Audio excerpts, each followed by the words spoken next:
keep it from getting worse. I saw one for diabetes, and there was this Australian guy going to Asia, and he was being interviewed, and he said, "I'm feeling so much better." And they never asked him, like, did you stop using insulin, or because you can actually measure that. But he was just actually saying, "I feel better, I feel younger, I have a lot of energy, I am almost cured." And my percentage is I am like 90% better than what it was before. But they never mentioned, like, did you stop using almost cured in diabetes. And 90% better. And he was the one rating himself. They don't tend to have any data that's associated with it. They tend to ask the patients to talk about it. And so a lot of them will give stuff that's saying, like, I feel better, or I don't feel worse, and it didn't seem very harmful. Or it's just kind of generalities that they put in there. It happens, they tend to advertise on the internet, and that's how they kind of attract. It looks like a lot of it tends to be in English, so they're probably trying to attract Americans, Europeans, in order to come to them. It's not, and all these different locations, including some of the popular places: China, Mexico, India, Thailand, all of Ukraine. So all these different locations, they're not actually necessarily websites in Russian to attract people within the region. They're trying to attract the tourism to come from abroad more. So in the United States, we actually have two specific examples that actually fall into this category, both of them which relocated to offshore because of the regulation system. The first one is Regenexx, which is a Colorado company.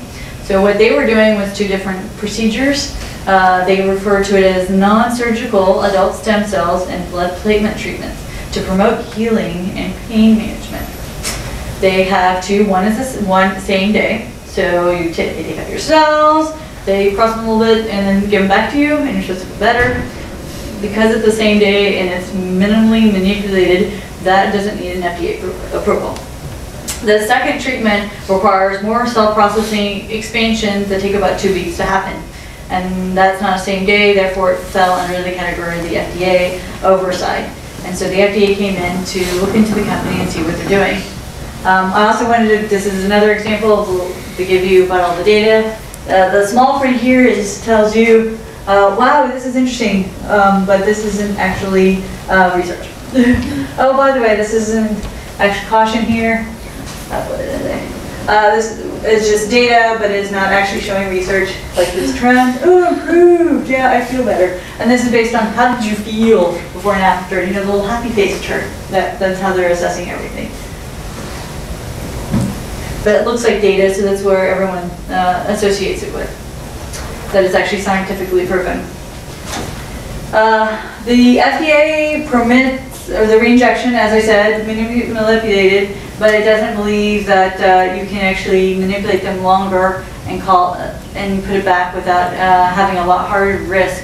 So we're worried about having outside contaminants from the media, from the people manipulating it, from all the equipment you're using, and then they classified that as a drug. And so this is the your cells equals the drug policy for the FDA, which is kind of what more the advocates for the adult stem cell unproven treatment tends to refer to it. So Regenexx themselves argue it's a medical procedure. They're like, it's like surgery. We don't have to actually do it. It's similar to in vitro fertilization.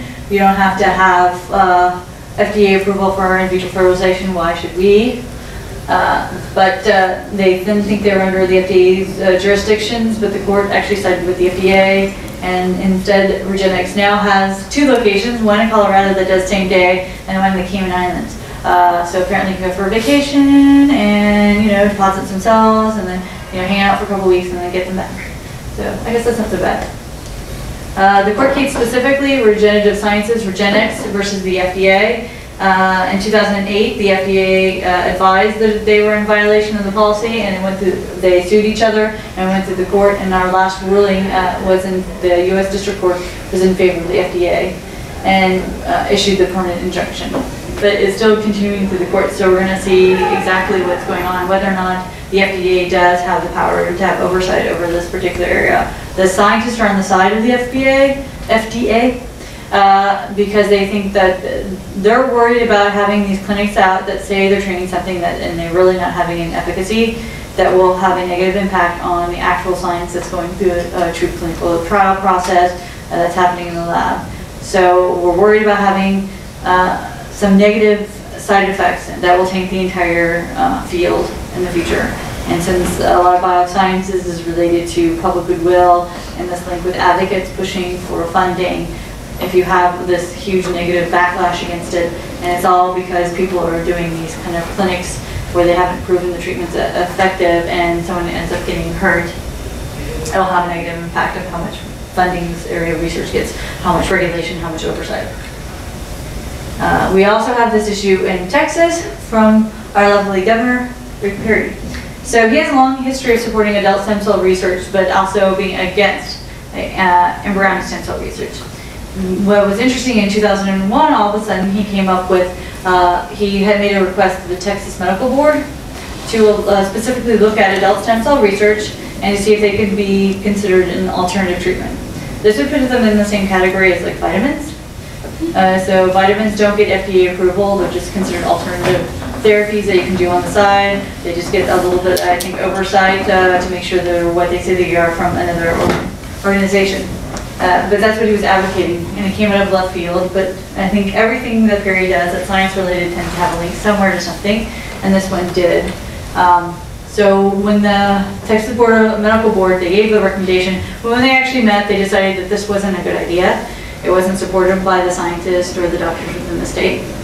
And instead, they went actually and classified the experiments, all these treatments as an experiment. So therefore, they needed an internal review board, someone that looked at the ethics and guidelines.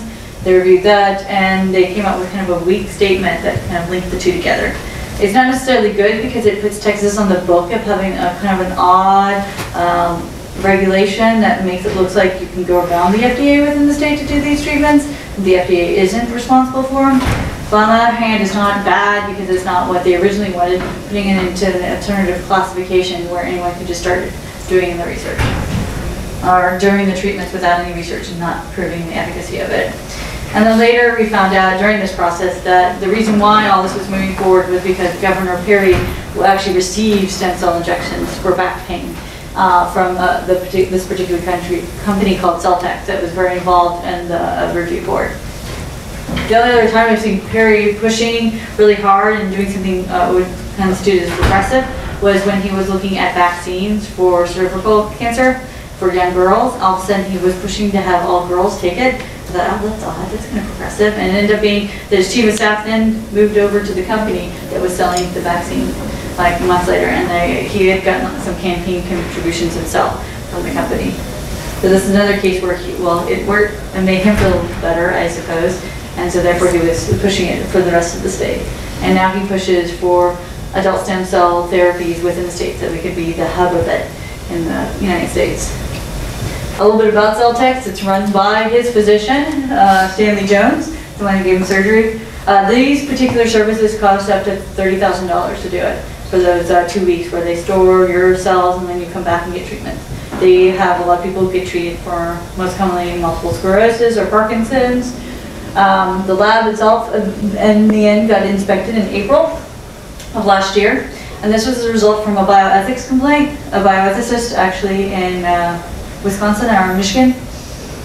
They ended up citing 79 deficiencies, including that they weren't actually giving people like the cell count that they didn't know what was in the vial, the cell count that they thought it was.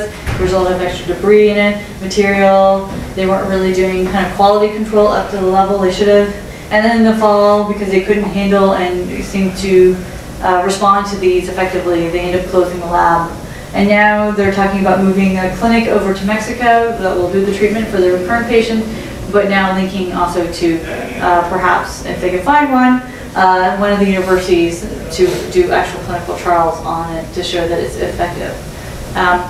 I've actually gone to a couple conferences where I've got to interact with these people from these two companies, which is kind of fascinating because you read about them on the side, and I've heard all the scientists for quite a while talk about them very negatively. And I met the people at the company, and they're very strong in their belief, and I've met people who've actually gotten the treatments.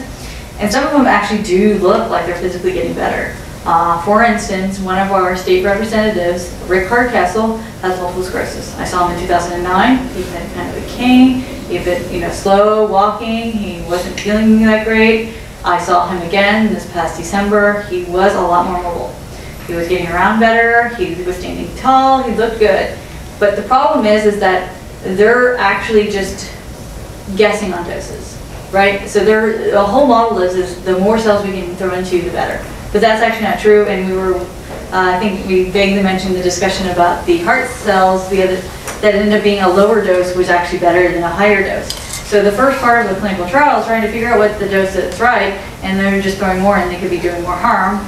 They're not showing that it's effective, and it might be effective in some types of diseases and not others, and some populations within that are going and versus others, and you have to define who it helps and how it helps individuals in order to move the thing forward. This could be a great therapy in the future, but if you don't do it in a real thoughtful, kind of peer-reviewed fashion, then we can't get the best product at the end. And that's kind of what's happening with these particular clinics, just giving it to people. And Rick Hardcastle, while he looks really good, he is no longer eligible for any clinical trials in the FDA because he's gone outside and done these kind of treatments that are not medically prescribed. And so he's also pulled himself from actually having the potential in the future to do these. Any questions? Are there any limits on how many cells you can inject, as you were saying, as in different medical trials? Where I know there's one going on where they're actually having some MRI tools, so they have some limit on the fluid that can be injected. So is there some kind of limit here also? You have to go into the detail of where they're actually injecting into the particular person per disease. So there's always limitations for it, and there's also a limitation on the other end of how many cells that they have and put them back together. Are there any policy limits? No. Because that actually is revolved around the clinical trial. So you do the clinical trial to show, and the first stage is dosing. Is to figure out, like, is it hurting people? What's the appropriate dose to use? And you use a small number of people, less than a dozen. It all depends on which kind of trial you're doing, and you put it together and you figure out, who's doing better, who's doing worse, to kind of get a better guess of what is the best dose, and that's what moves forward. And in the end, when the FDA approves it, is based on that. Your next step is the second phase, which is you do all in one dose versus the control, and then you move on to the third phase where you have a bigger group of people, and they're all doing that same dose versus the control, and then the FDA approves, dosage for that particular one for this population.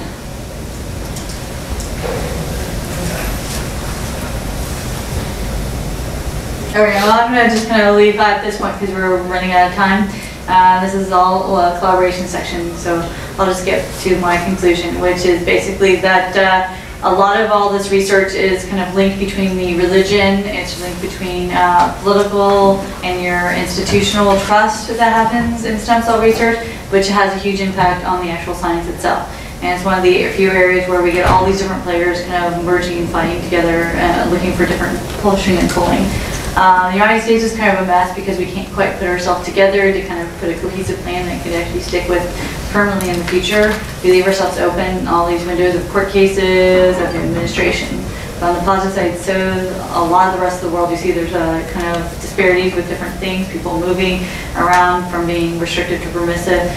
So perhaps some might even go back to being restrictive. We don't know how everyone goes. Everyone's kind of moving around all over the place. And yet the research is going forward. It's still going forward because I think there's a lot of promise in it, and it's going to help us understand biology better, and some of it is actually probably going to end up having a couple of treatments that have in the end. I don't know if it's necessarily a cure-all for everything in the original diagram of all the different diseases. I don't know, for instance, it's going to be the best route in order to fix what's going on with diabetes or other autoimmune diseases. We might end up with some other technologies, but if it's helping us understand how diabetes happens and ways to work around it and ways to fix some of the side effects of it, it still has a positive benefit. Any questions? All right, well, I guess this is our last day, so I want to thank you all for being with the class. I kind of enjoyed it. Hope you guys did too. I'm looking forward to getting some of your feedback on the wiki page and reading your policy briefs. And have a good summer.